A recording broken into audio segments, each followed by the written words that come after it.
About 2 episodes ago, we sat down with a journalist by the name of Daphne Ewing Chow to talk about sustainable agriculture and the efforts being made to secure Caribbean food systems against the harsh impacts of climate change.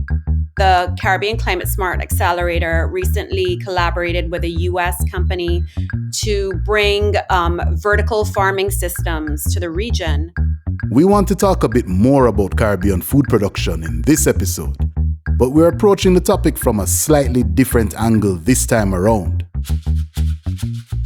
You see, the leaders of the world's SIDS gathered recently in Antigua with the help of the UN to determine the best path forward towards economic resilience.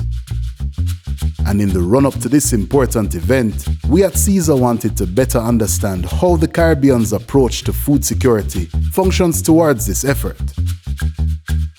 As usual, we needed to talk to an expert, so we got in touch with Regis Chapman, representative and country director of the World Food Programme's multi-country office in Barbados. And he was able to guide us through the intricacies of Caribbean food systems. Between Guyana, Barbados, and Trinidad, they're looking at how they can use production out of Guyana, the manufacturing capacity of Trinidad, and using Barbados as a bit of a hub. So let's take another look at food security in the Caribbean and explore the potential for food production to play an integral role in securing regional stability in this episode of CESaRE Voices.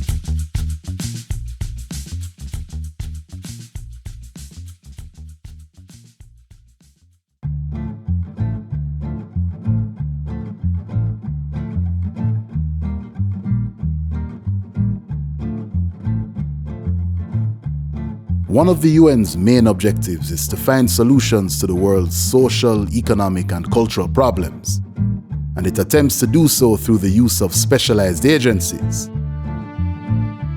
The World Food Programme is one of these specialized agencies, and we were lucky enough recently to sit down with one of its representatives, Regis Chapman, who spends most of his time these days focusing on issues specific to SIDS, especially those found in the Caribbean region.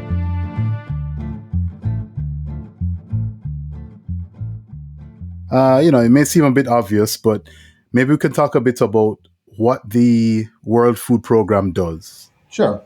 So the World Food Programme is the largest humanitarian agency, we like to say, saving lives and changing lives. And that reflects really the mandate that the World Food Programme, or WFP, has around the world. A lot of our work we're known for, responding to large-scale emergencies, to conflicts, to more what we would call acute food security crises.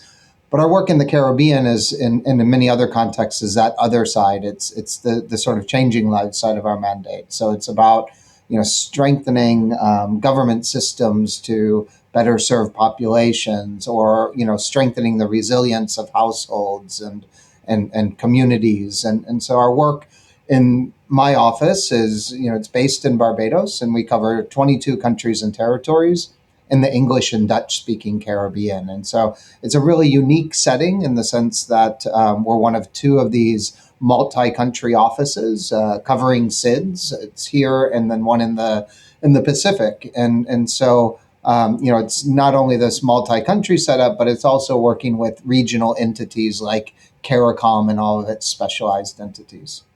And I understand that you are your representative and country director. What does your role entail? So my role's changed quite a bit over the years. I've been here for about 6 years, and I had the pleasure of opening the office here. And we decided to open the office after the 2017 hurricane season, which, as you may recall, there were 2 Category 5 hurricanes within the space of 10 days, 2 weeks, totally unprecedented. Hurricanes Irma followed by Maria. And those 2 hurricanes had devastating impact across the Caribbean and beyond. And so at the time, I was working in our regional office for Latin America and the Caribbean in Panama, and we did not have a physical presence in the English Caribbean, and so it was more of a remote coverage, let's say. And after the first hurricane passed, Irma, we deployed teams. We did what WFP does around the world. We scaled up and we responded to meet the needs of those most impacted by Irma and then Maria. And we did that by providing food, providing cash transfers to people that were impacted so that they could get back up on their feet. And then also a lot of work in logistics. WFP is the UN's lead on logistics and emergencies. And so we provided planes and provided air services to places like Dominica that were initially cut off. We coordinated with all the military actors to ensure that goods could arrive into the countries, et cetera.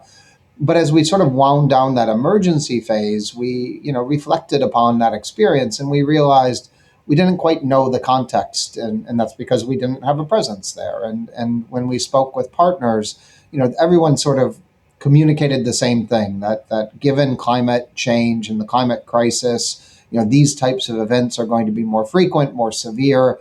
The World Food Program really is a missing piece of the puzzle within this part of the Caribbean. The evolution of Regis's role could be said to run parallel to the expansion of the WFP's presence in the Caribbean. So I opened the office back in 2018, mid 2018, and it began very small, and it's just kind of grown since then. And it's grown because we've had more and more requests from governments around the region to provide the support that WFP provides. And we saw during COVID-19 in particular that a lot of that support was requested. Governments were, suddenly, and from one day to the next with borders closing, governments were realizing that large segments of the population would need additional support. And they had to provide that support in a very fiscally challenging environment. Governments had a lot of revenues reducing because of those border closures. The tours weren't coming, and trade wasn't occurring as normal. The world shut down, right? We all sort of experienced that. Right. Yeah. But in a small island developing state, when the world shut down, it shuts down, right? I mean, borders closed. There was no flights in and out. And again, the interruptions of trade became significant, and we saw that with the with all the PPEs and medical supplies and equipment, and so CARICOM and the government of Barbados played a strong role. Really began to consolidate the needs of small island developing states in the Caribbean to get more of economy of scale, and so WFP helped out with some of the logistics, but then we also helped governments with scaling up cash transfer programs to provide relief to those who needed it the most. And we've just grown since then. So we now have our main office in Barbados, and then we have presence in 7 other countries throughout the English-speaking Caribbean. Okay. So I know we're coming up to the SIDS-4 conference, right? Can you tell me a bit more about that? What is the SIDS-4 conference exactly? Sure. Well, the SIDS-4 conference, as you can tell by the name, is the 4th of these conferences. So every 10 years, SIDS governments come together with the support of the UN and really look at what is the development agenda specific to SIDS. So you might be familiar with the UN's Sustainable Development Goals, or the SDGs. This is sort of the global framework for what's called Agenda 2030. And this is sort of the objectives that the world has set out to achieve by the year 2030. Now, the SIDS conferences are really important in helping, SIDS governments, but also all of those supporting SIDS countries to ground those development goals and really to reference some of the unique challenges that SIDS have and to map out a pathway for achieving development goals. And so this SIDS conference, I think, comes at a really important time. The world across the board, every country, I think, took a hit and a setback with COVID-19 and with, the impacts of the war in Ukraine and all of these things that we're witnessing around the world. On their path to 2030. And so the SIDS conference this year is a really important milestone. And there's a lot of stuff happening, a lot of buzz around SIDS with some of the leaders that we have in the region who have really been, pushing forward some important changes. And so the SIDS conference also provides a platform where we can all discuss these and really map out a way forward, let's say. While we were preparing this episode for release, the leaders of the world's SIDS were busy discussing a new program of action under the theme of this year's conference, charting the course toward resilient prosperity. A very fitting theme for current times. And there's a few things in there that, I think are really important to the work that WFP is doing, but obviously more important for SIDS. And so it's issues around, making economies more resilient, right? We saw, again, COVID-19, the economies of the Caribbean, many of them are really what I would call singular economies. They rely very heavily on one sector. I mentioned tourism, but also financial services or other types of economic inputs. And the challenge with that is that, and I said this in the early days of COVID-19, when the world was shutting down, we didn't need to have one single case of COVID in the Caribbean for the Caribbean to be significantly infected. And that's because of the socioeconomic impacts. Now, obviously, cases did occur and there were deaths and they had many of the challenges that the rest of the world had. But those socioeconomic impacts were massive. And the reason I said that is, because of that reliance on external actors. So if the US and Canada and the EU and the UK all shut down and tourists stopped leaving and coming to the Caribbean, that impact alone would be massive without a single health case. And so, looking at, in strengthening economies to be more resilient, a really important one.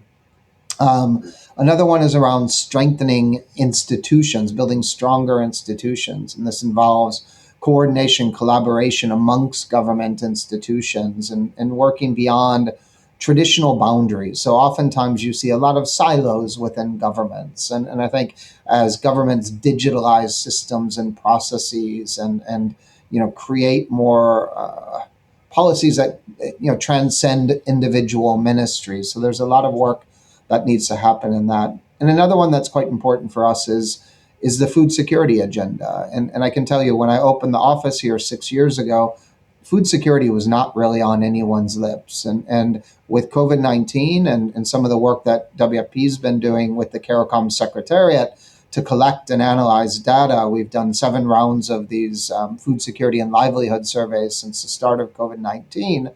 It's given that data point for governments to speak to. And so we've had a number of leaders within the Caribbean really flagging the importance of food security. And this has, again, entered into the discussion around the SIDS-4 conference as well.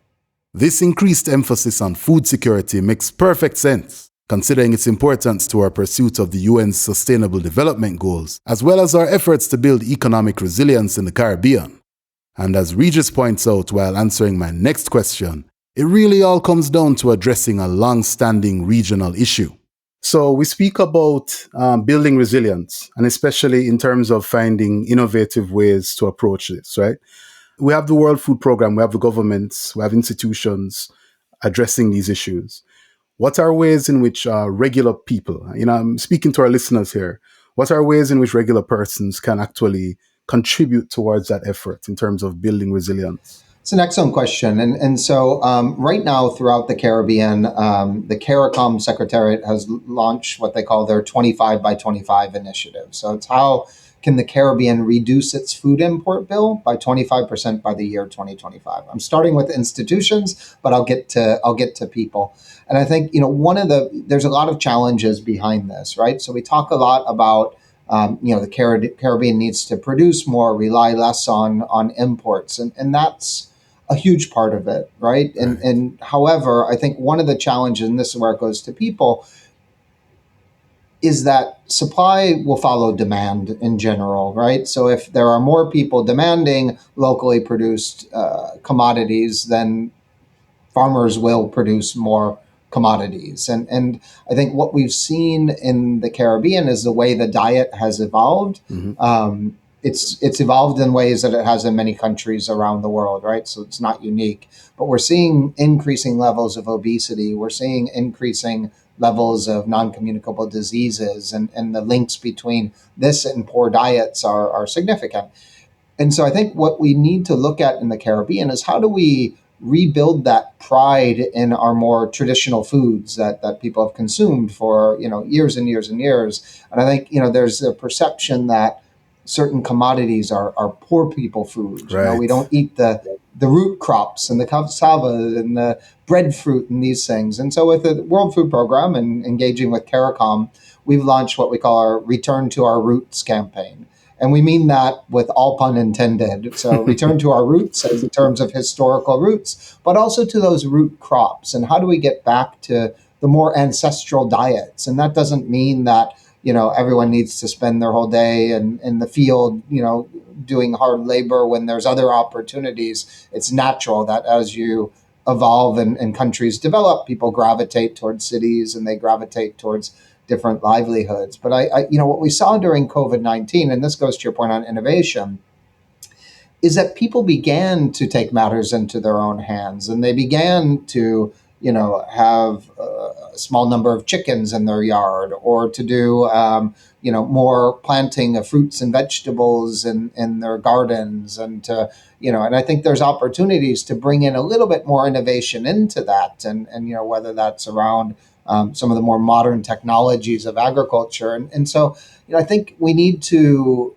look at how, as households, as individuals, we can also, grow what we eat and eat what we grow, and at the household level, but also how do we, make sure that we're creating that demand, that we're placing value on those locally produced crops. We see it in many countries around the world, how successful restaurants can be with the farm to fork model. And in many cases, people are willing to pay a little bit more. And I can tell you, again, I've lived in the Caribbean for 6 years, and I can taste the difference between, lettuce that sat in a shipping container for however many days and before it made it to Barbados, and the fresh stuff. And maybe the fresh stuff, there's not as many varieties, and I can't get, the fancier packaging, but we need to get past some of this stuff. And again, I would, for myself, much more prefer to have a fresh, just out of the garden vegetable than I would something that's taken ages to get here. And we've seen that after the start of the war in Ukraine and some of these global supply chain challenges that we're having, I buy strawberries here and they're rotten within 2 days. Yeah. Or you buy your broccoli, and as long as it's kept in that refrigerated section with the being watered at the grocery store, it looks okay. But by the time you get home 15 minutes later, you realize, you just bought nothing, right? And so again, we need to place value in this. And we saw a lot of this in COVID-19, smallholder farmers consolidating and selling at little vegetable stands that were popping up all over the Caribbean. But there's ways that we can modernize that. There's ways that we can, again, do a better job of linking customers with suppliers. And that can, be at the household level, it can be at the restaurant level. But I think there's also another huge untapped market that we have in the Caribbean, which is the tourism sector. True. And in order to get that tourism sector on board, whether it's hotels or whether it's the cruise ships, we need to also have stable supply. And so, again, if you're running a business and you're relying on local production, but the local production's dependent on did it rain or did it not rain the past couple of weeks, and fool me once, right? If I'm not getting that supply, I'm going to find somewhere where I can get it. And so this is, again, to your point on innovation, where we need to look at water and how we better use the limited resource that we have, particularly in many small island developing states. And there's many solutions around the world that can help to stabilize that supply by making farming simpler. And that also goes to some of the other challenges, which why people don't want to get into farming anymore. And so I think the other last point I'd like to make is around youth in agriculture. We really have an aging farming population throughout the Caribbean, probably throughout the world. We do. And so that innovation needs to be part of that solution of bringing youth back into it. And we see a lot of really successful young farmers throughout the Caribbean, and you see the buzz that they get when they talk about it, and so we often talk about in the Caribbean, how do we make agricultural sexy again? And there's a few people out there doing it, and we need to support it, promote it, and expand it. Our producer must be getting tired of me making this point, but I'm seeing space there for people from different disciplines, I suppose, getting involved, because you raised a very important, a very interesting point, very important point there earlier when he said that during COVID, which I observed in Jamaica when I was living in Jamaica, where a lot of things like that were happening. Farmers markets were popping up and things like that, but it always seems to take an event such as that to bring these things out. So we can see that we need to find ways to generate that interest. I hope I'm not asking the wrong person, but how do we do that? Like, what are we talking about? A marketing campaign, So I think there's a few things. I think there are certain government policies that can help create the framework for this to exist a little bit. I think we need to recognize that no one single Caribbean country can produce everything it needs in isolation. So trade is important. And part of that CARICOM 25 by 25 is about improving trade flows across Caribbean countries. And so, if dashing in this country is some of the best dashing, and there's a surplus of breadfruit in another country, and Guyana with its rice production, et cetera, how do we begin to trade amongst Caribbean countries? And so in order for that to work, there needs to be competitive prices, and competitive prices require a more robust transport network, for example, across the Caribbean.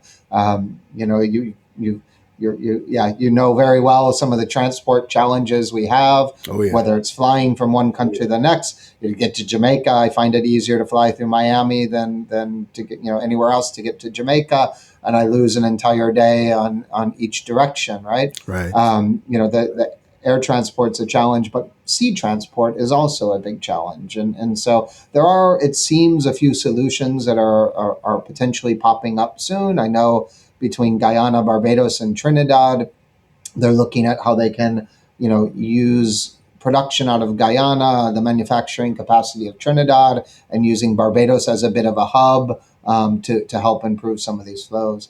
But we also need customs, and we need the phytosanitary safety of production to be strengthened, et cetera. So we're not facilitating the movement of items that aren't safe for consumption. And so it's really a complicated set of things on that policy side. Now, at the countryside, I think there's on the national side, I think there's something else that can be done as well. We need to look at how we introduce social and behavioral change communication amongst society, right? So I mentioned that getting back to our roots or returning to our roots. So school feeding programs are a great example of how we can, better begin to, provide better diets for our children. However, there's a lot of resistance to change in some of those programs. And again, the kids want the rice and the fried chicken, or the chips and the fried chicken. And so we need not just the schools and the ministries of education to be advocating for some of these changes. We need to also work with parents. And those parents need to place value on a better diet, right? We need to look at those costs of obesity and the cost of NCDs at the household level, but also on society are significant. And if we can use those school feeding programs to begin to change diets, but also as an avenue for smallholder farmers to sell to, we begin to create more of a market as well.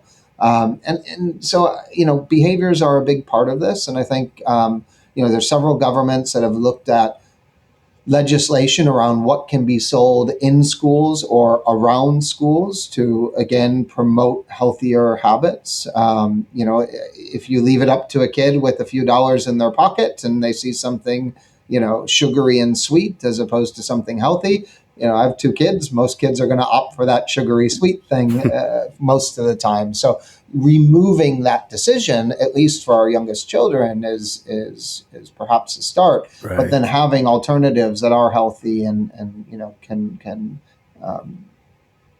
help to build that path towards healthier diets. There can probably be some effort into leaning into some of the same mechanisms, I imagine, that drive people towards these other foods. I have a daughter, And I find that you can actually entice her into eating certain things just by making it seem as desirable as other things, you know. And I know it's easier said than done Yep. in many cases, but I imagine there's space for marketing and things like that and product development. There is, and these things take time, right? I don't think this changing consumption behaviors is not going to change overnight, right? I mean, this is it requires a significant amount of effort, Facts, and yes. but I think oftentimes, when we look at decisions that people make, especially in this modern age, people are busy, parents are busy, they want the quick, easy thing. True. I think oftentimes what policy can do is create the default option being the best option.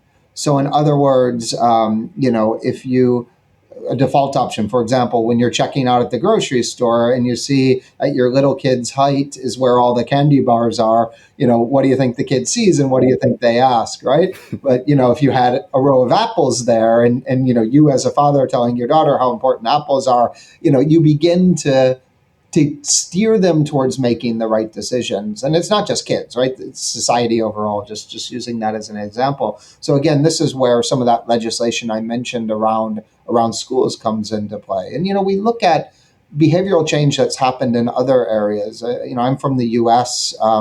I grew up, we didn't wear the seatbelt in the back seat. Like, no, you only wear it in the front. Why would you wear it in the back? Right. And so clearly over time, some of these behaviors change. Or you look at tobacco and smoking and how taxation and creating a disincentive, or, those front of labels that show that this isn't good for you. And these horrible pictures that you see nowadays in many countries.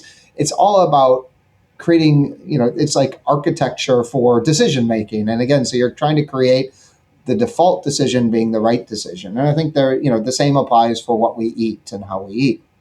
I think the other thing around this, and a really important point, and what we're seeing over the last few years, is that it's an issue of affordability the end of the day. So I mentioned we've been working with the CARICOM Secretariat. We've launched we've done 7 rounds of this food security and livelihood survey.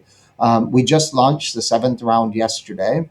And what we estimate is that there's 3 million people in the English-speaking Caribbean that are food insecure. That's 3.3 million out of like around 7.1 million. I mean, this is, you wouldn't imagine that. And if we go back to just after the war in Ukraine started, that number was quite a bit higher. So we're seeing it reduce again. But at the start of COVID-19 in the first round, that figure was at about 1.7 million. So it's still almost 50% higher, almost double than what it was, at the start of the pandemic. Right. And a lot of that stems to affordability. Food is expensive right now. And I think what you find, so this is also some of that architecture of decision making, is that the fast food options aren't as cheap as they used to be, right? So that's true. The reason people started going to these, it's quick and easy and cheap, and it's not as cheap. And sure, it might still be quicker and easier in a way. But look, we talk about some of these traditional root crops or the breadfruits, etc. I'm not from the Caribbean. I wasn't born here, but I love these things. I cook them at home. I'm a busy man. I have a job. My wife works, but we try to make that time and effort and make cooking fun. And perhaps this is part of that behavioral change as well. Involve kids in that cooking process. And it doesn't mean that you just have to boil these things and just eat them as is. But how do you use them better? And how do we look at agro processing? So can we cassava flour that you see in many countries as well. So there's so many opportunities with what is being produced in the Caribbean that we can strengthen that demand, the demand, and again, the supply, will naturally follow. No, that makes sense. When it comes to things like weight loss and dieting, for instance, people talk about how they see a lot of success in terms of changing things like their relationship with food, right? Mm-hmm. So, for instance, food serves so many different purposes for people. In terms of you might use it for emotional reasons or so on. And I'm seeing where this can apply just generally. Where if you change, I mean, you said it yourself. people will look at the decisions they make in terms of the food that they choose and so on, in terms of things like, do I have enough time for this? Is this convenient? And so on. I imagine there must be some way to change the way that people even consider activities such as cooking, if that makes any sense. No, I think it does. I think there's a few really interesting, cases around the world. So I've worked in many different countries. As I mentioned before, I was working in our Panama regional office for Latin America and the Caribbean before coming here to Barbados. Peru is a great example. If you ask somebody 25 years ago, hey, what do you think about Peruvian cuisine? I think you get a lot of shrugs of the shoulders. Not many people would have heard of it. Today, you find Peruvian restaurants all over the world. People travel to Peru just to eat, right? Right, And so again, it's become such an important part of the identity of the country. They've created that value again, in what they produce. And again, you see it as I travel around the Caribbean. I see, examples of this all over the place, popping up on Facebook, or you see it in the sides of the road, the guys that roast the breadfruit and then, meat and all sorts of stuff kind of packed inside it. And jerk shops all over Jamaica. How do we, not all of that's healthy, but how do we, make sure that, that Jamaica is a good example. Yeah. Actually, there is a lot of cuisine, but, Jamaica transcends Jamaica when it comes to cuisine. And so, again, how do you build that pride back in that and make sure that it's not just the easiest ingredients or the cheapest ingredients, but also the healthiest ingredients that go into that. So I think it's a combination of things. I think you're right. I think it's a very individual level on one sense. How do you reset your relationship with food to have a healthy diet? And that's easier for some than it is for others. Let's be honest, right? Absolutely, yes. If you have more resources at your disposal, if you're wealthy, or if you have more time on your hands, it's easier to make that conscious decision. When you're commuting a couple hours each way every day to work, and you come back exhausted, and you have less resources at hand and less support at the household level, it's a lot harder, isn't it? And I think this is one of the challenges that we see. And this is what we've seen with these surveys that we've been doing as well, is that, people with greater means got by in those initial COVID stages and had the resources to kind of weather the storm and continue to be able to do that. Whereas people with less means have, dipped into savings. They've made sacrifices on health and education expenditures in order to put plates of food in front of them. And they're buying less preferred food. They're buying cheaper food, although sometimes that might be the healthier food. But, they're taking these decisions that also could undermine their future capacity to ensure their food security at the household level. So it's a complicated thing, right? But I do think that cuisine plays an important part of culture, and I think rethinking how that fits in is perhaps part of that discussion. Man, it's so funny how this can sort of branch out. And it's clearly such a complex issue, but we're seeing where, it can really be handled at every level, from right at home in terms of how we're growing food in our own homes, decisions we're making in terms of what we eat, right up to like policy level. Correct.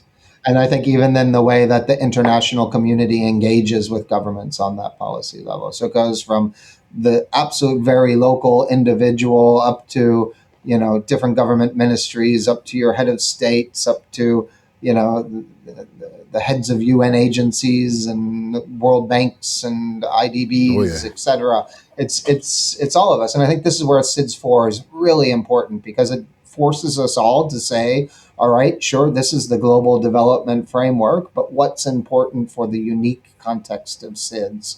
There are specific vulnerabilities, there's specific challenges around geographic dispersion and isolation, there's specific challenges around economies of scale. And I think this is the big one. It's that economies of scale, and how do we create some of those economies of scale as a Caribbean community, but also, within what it is that we are prioritizing as people. The SIDS-4 conference emphasizes the need to account for the specific circumstances facing SIDS compared to other nations in our global pursuit of the UN Sustainable Development Goals. But being categorized in this way can cause us to forget that SIDS themselves are separate nations, each dealing with its own unique challenges and circumstances, which makes the knowledge-sharing aspect of the conference particularly important. It's critical. It's critical. And I think, again, this is where, within the Caribbean and the CARICOM countries, there's regularly a lot of knowledge sharing. I mean, this is part of what CARICOM is there for, right? To facilitate some of those exchanges. I know in the work that we do as in the World Food Program, we do a lot of that, bringing governments together to kind of share different ideas, experiences. We've recently launched a program with the government in St. Vincent and the Grenadines that's linking people who are on social assistance to livelihoods programs. So how do we equip them to, begin to do farming, to give them some of the inputs and training and skills that they need to be able to, kind of move from social assistance to more productive livelihoods. And this is something that governments around the Caribbean are more and more asking us to support them on. So it's, identifying some of those examples where things work and figuring out how to share them across countries. But what's interesting about SIDS-4 is exactly as you say, it's bringing SIDS from all over the world together. And not all SIDS are equal, right? There are clearly similar vulnerabilities, challenges, and uniqueness compared to larger states. But there's what's happening in Fiji, could be quite relevant for what's going on in Jamaica, and there might be some solutions there that we can replicate out here, and vice versa, right? And so, and also other SIDS beyond that. And again, each one's a little different. Even in the Caribbean, we have huge differences.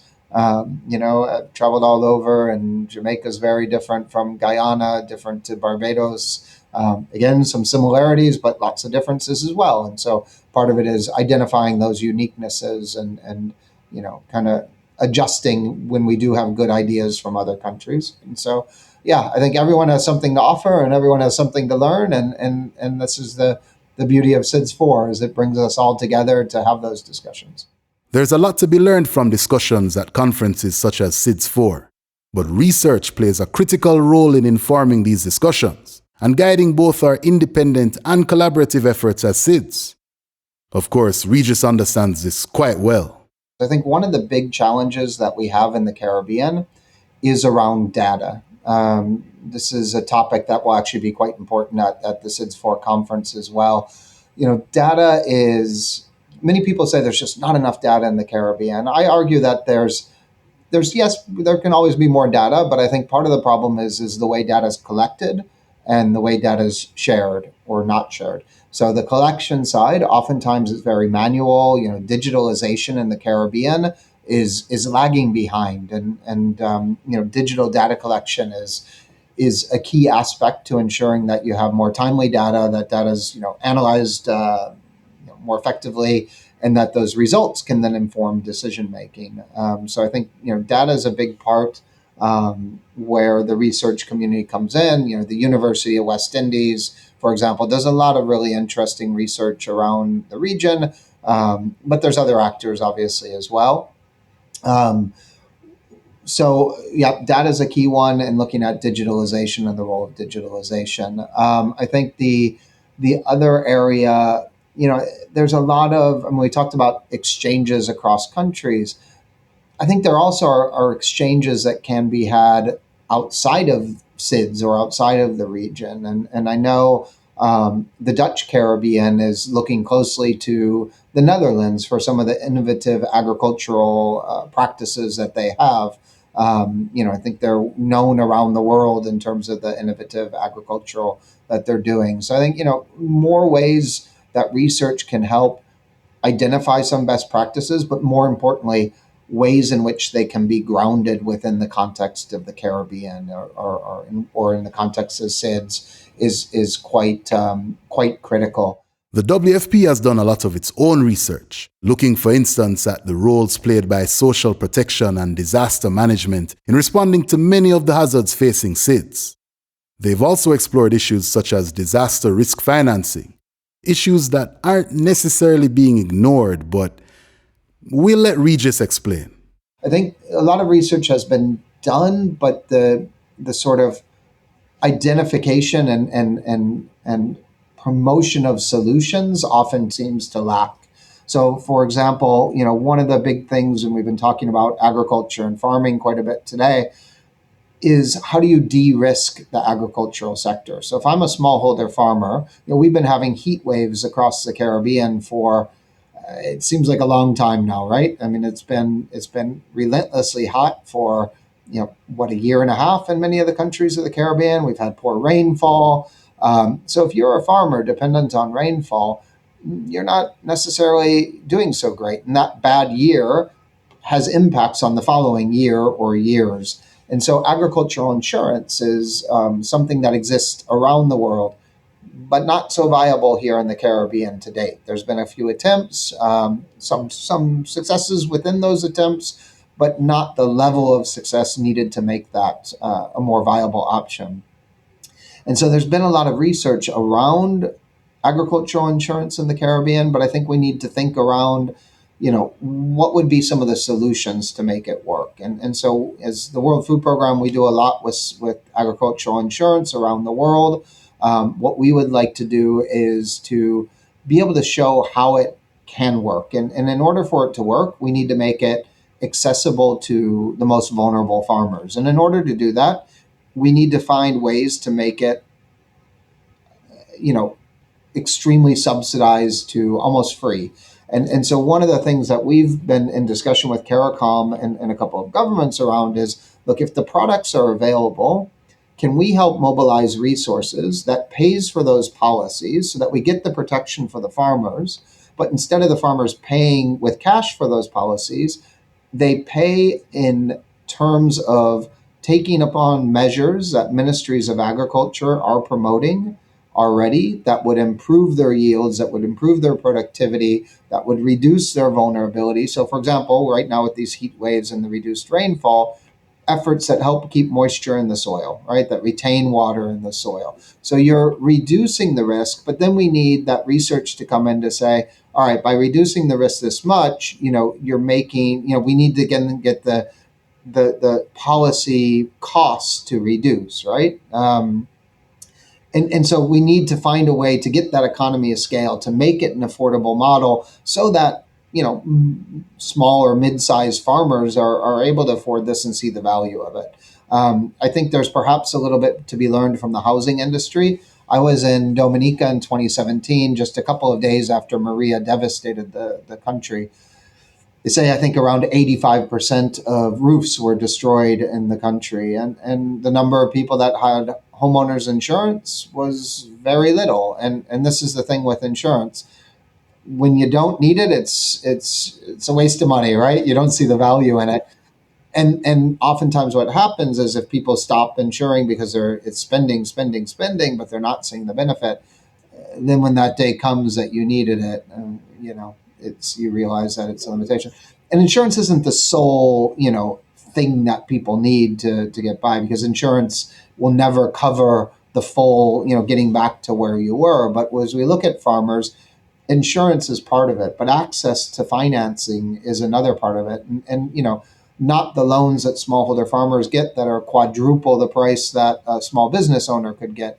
It needs to be affordable loans as well, so that they can invest and build up their livelihoods, build up a savings, and have access to financial services, et cetera. So there's a whole slew of things around how do we make farming more resilient in the Caribbean. And again, reflecting upon the fact that many smallholder farmers, it's a part-time job in the Caribbean, right? It's not, right, you have your Guyanas and Belizes where you have, farming as the sole livelihood of households. And in many of the Caribbean countries, it's a part-time job, right? Or it's one person in the household maybe does it and the other person has another job. So we've got to find ways to de-risk and to make farming more resilient for the Caribbean as well. And I think there's a lot of research that's been done, but more that needs to be done that looks at it in a broader, holistic way, right? Like it's good to research,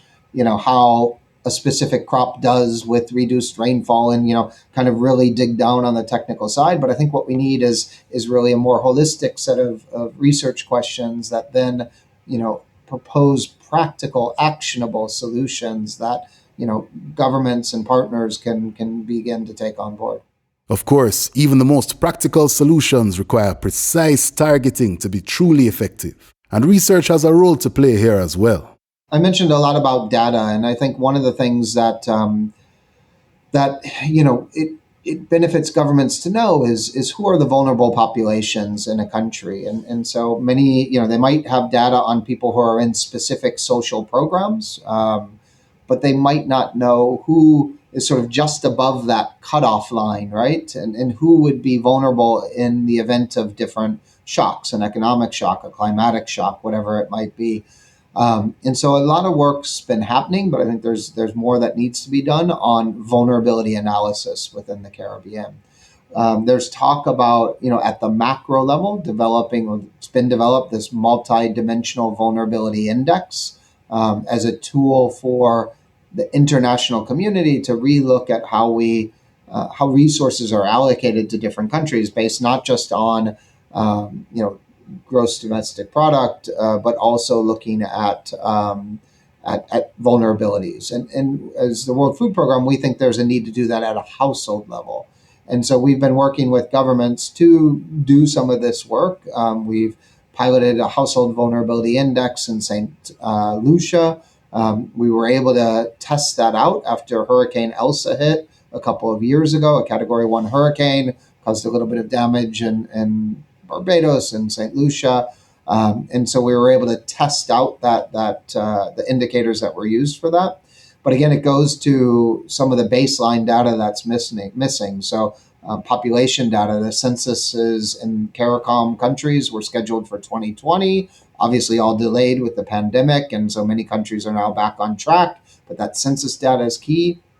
And I think another really important one is countries often run what's called country poverty assessments, called different things in different countries, survey of living conditions or other types of surveys. But this really helps paint the portrait around the dynamics of poverty and really serve as a very important baseline data set that can help governments make more informed decisions and can serve as a really important platform for the research agenda in these countries as well.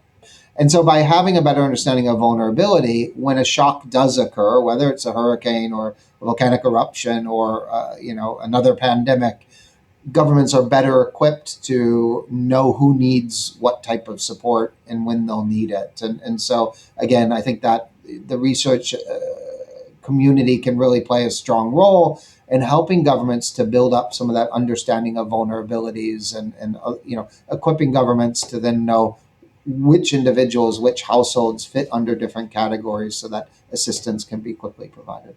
And in our efforts to address the demand side of the Caribbean's food import problem, research can also help us better understand the decision-making processes we're working to change. There's a lot of experts around the world on social behavioral change communication, but it's very specific to different cultures and different contexts, right? So, you can't even just say that, all right, broad speaking in Jamaica or in Barbados or in Trinidad, that this is what that message should be. Messages need to be tailored to different audiences. And in order to understand how to tailor that message, we need research. You need to understand what works. And again, so social behavioral change communication takes a long time to see results. But what makes it successful when it's successful is that investment and understanding what makes people tick in different contexts, right? Why people are making certain choices as opposed to others. And when I talk about social behavioral change communication, we're talking about it in terms of food consumption. And so, we've talked a lot about why people make different choices in a broad sense, but in order to develop a successful campaign that yields results, you need a lot of engagement with parents, with, youth, with government, with, different actors, with, the food vendors and the shop owners and whoever else involved in these things, to really build an understanding of what will work. Because my interest on changing my child's diet might be different from your interest as a food stall vendor versus someone else's interest. So you need to understand those competing interests and find the common space, right? And so that does take a lot of research and engagement. Part of it's I would guess, understanding the psychology and the sociology of some of these decisions as well. It was great having Regis on the podcast, but of course we had to ask him one last question before letting him go. Is there anything that you just want to put out there to our listeners? Anything that is just absolutely important that you think they need to hear? There's a few things happening around the world right now. The SIDS agenda is an important agenda. I think it is important that people throughout the Caribbean understand that there are many strong voices within the Caribbean advocating for things to change. I think one of those changes that is being pushed is the way that development financing works. So what does that mean? You hear a lot about the level of debt that countries are in, or the level of debt that they incur. The problem with that is that what that effectively means is that governments are less able to deliver services that they would otherwise be able to deliver because they don't have the finances for it, right? And so some of these changes being pushed are really important. And I think, people, need to, I think, support government through some of these changes as well. And again, do their part. We talked about the school feeding and the role of parents and these sort of things, right? Like, we need to accept that perhaps some of these changes are for the good and play a role, in your children's lives and play a role in the day-to-day to help us get back on track. Because food security, it ultimately starts at home. Yes, affordability is a big part of it, but we can also do a bit ourselves to grow more food, to have those home gardens, to prioritize what you're picking and where it's coming from, and these sort of decisions as well. I was recently in Trinidad talking to a colleague at the government there, and she referred to some of these less healthy foods as sometimes foods. And I've really liked that. I've started using that with my kids as well. There's nothing wrong with going out and getting, a less healthy option from time to time, but they're sometimes foods. They shouldn't be our daily bread and butter, right? And so, I think, again, it's good that people reflect on what leads to some of these food insecurity issues. And part of it, can be managed at that household level. And I think we all need to do our part. And again, let's return to our roots a bit and start placing value on some of those traditional foods that have been consumed for generations in the Caribbean. Reducing the collective food import bill of a diverse group of nations requires a carefully tailored approach, both in terms of alleviating issues related to food production and addressing social and behavioral factors determining consumer demand. But it's entirely possible through the use of effective policies and innovative solutions guided by rigorous research and the collaborative efforts of entities at all levels of society. And with the support of the international community through organizations such as the World Food Programme, we can make full use of our food production systems and truly return to our roots, charting a steady course towards resilient prosperity in the process. Anyway, that's all we have for you in this episode of CESaRE Voices. We'd like to thank our guest for taking the time to share his insights with us. We'd also like to thank our funded partner, the Barbados Environmental Conservation Trust, or BECT, for making this episode possible. BECT aims to help Barbados reach its national development goals by supporting initiatives aimed at environmental sustainability. Of course, we'd also like to thank our listeners for tuning in to the CESaRE Voices podcast. If you like what you've been hearing so far, please feel free to give us a rating wherever you're listening. We'd also like to remind you that you can visit our website, CESARjournal.org/donations, to lend your financial support. Or join our monthly donor club on Patreon to gain access to exclusive content, or even be featured in an episode of our podcast. Just click the link in the description. You might also want to check out the CESaRE Journal YouTube channel for exclusive clips and videos on all kinds of topics related to Caribbean sustainability. And if you'd like to sponsor an episode of CESaRE Voices and feature your company or NGO, please click on our corporate link to learn more.